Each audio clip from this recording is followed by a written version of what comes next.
নমস্কাৰ, মই লখিমপুৰৰ পৰা ভিডিঅ'টো বনাই আছোঁ আৰু এইকেইদিন মই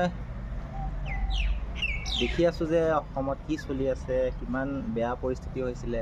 আৰু মই সেইদিনাখন এটা ভিডিঅ' বনাইছিলোঁৱে যে মই সেইদিনাখন ভিডিঅ'টো হিন্দীত বনাইছিলোঁ যাতে ভাৰতৰ সকলো লোকে সেই ভিডিঅ'টো দেখক যাতে অসমৰ কি পৰিস্থিতি হৈ আছে। সেইবাবে মই ভিডিঅ'টো হিন্দীত বনাইছিলোঁ আৰু এতিয়া সকলোৱে দেখিবলৈ ল'লেই আৰু বহুতে গম পালে যে অসমত কি চলি আছে।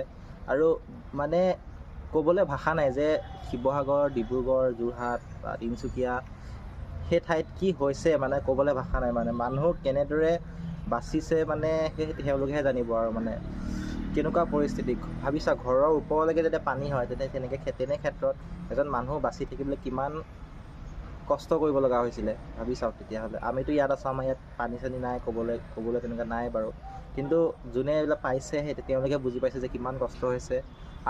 আৰু এটা কথা বহুত ভাল লাগিছে যে সেই লোকসকলক সহায় কৰিবলৈ অসমৰ বিভিন্ন জিলাৰ পৰা বিভিন্ন লোকে ইমান সহায় কৰিছে যে বহুত ভাল লাগিছে দেখি পেলাই।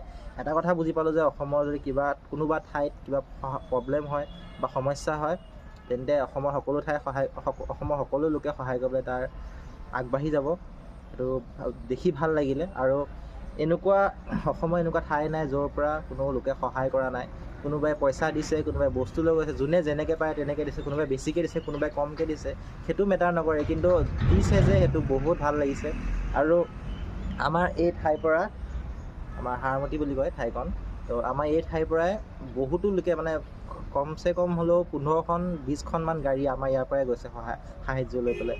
ভাবি চাওক যে মানুহে কিমান সহায় কৰিছে। আমাৰ ইয়াৰ পৰা কমচে কম যদি যাওঁ আমি 6-7 ঘণ্টা লাগে ডিব্ৰুগড়, শিৱসাগৰ যাবলৈ। তো ভাবি চাওক।